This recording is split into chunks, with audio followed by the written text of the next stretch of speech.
18వ అధ్యాయము అనగా ఆఖరి అధ్యాయంలోని 77వ శ్లోకం గురించి తెలుసుకుందాము.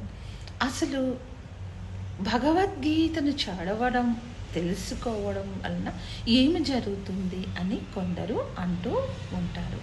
భగవద్గీతను తెలుసుకోవడం వలన తలరాత మారిపోతుంది. ఈ మధ్య కాలంలో రీసెంట్గా జరిగిన రీసెర్చ్లో భగవద్గీతను చదివి ఆచరణలో పెట్టిన వారి యొక్క డిసీజెస్ పూర్తిగా నయమైపోయినవి అని తేలింది. అంతేకాక జీవితంలో మనకి ఎదురయ్యే పరిస్థితులకు అనుగుణముగా నడుచుకునే సమయస్ఫూర్తి వస్తుంది. కాబట్టి శ్రీకృష్ణ పరమాత్మ అర్జునునికి భగవద్గీతను బోధించారు. అప్పుడు తర్వాత అర్జునుడు కృష్ణునికి ఈ శ్లోకమును చెప్పారు. నష్టో మోహో స్మృతిర్లబ్ధః తత్ప్రసాదన్మయా అచ్యుత స్థితోస్మి గత సందేహం కరిష్యే వచనం తవ. ఈ శ్లోకం యొక్క భావం గురించి తెలుసుకుందాం. ఓ కృష్ణ, నీ అనుగ్రహం వలన నా అజ్ఞానం నశించింది.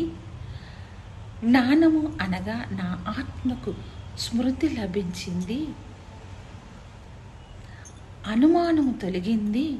ఇక నీ ఆజ్ఞను నేను నెరవేర్చెదను అని రోగికి ఆరోగ్యం కుదిరింది అనటకు గుర్తు.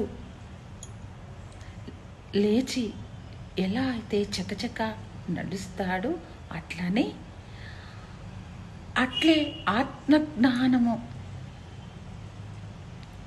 పొందిన తర్వాత శరీర భ్రాంతి తొలగి కర్తవ్యమును పాలించుట అగును.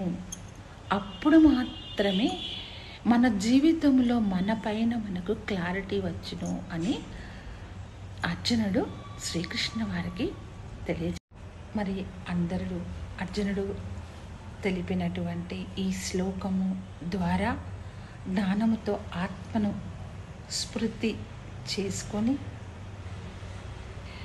శరీర భ్రాంతిని వదిలి అందరూ తెలివిగా మన జీవితాన్ని డెవలప్ చేసుకుంటూ ఆనందంతో సంతోషంతో ఆయురారోగ్యాలతో ఉండాలని ఆకాంక్షిస్తూ సర్వేజన సుఖినో భవంతు.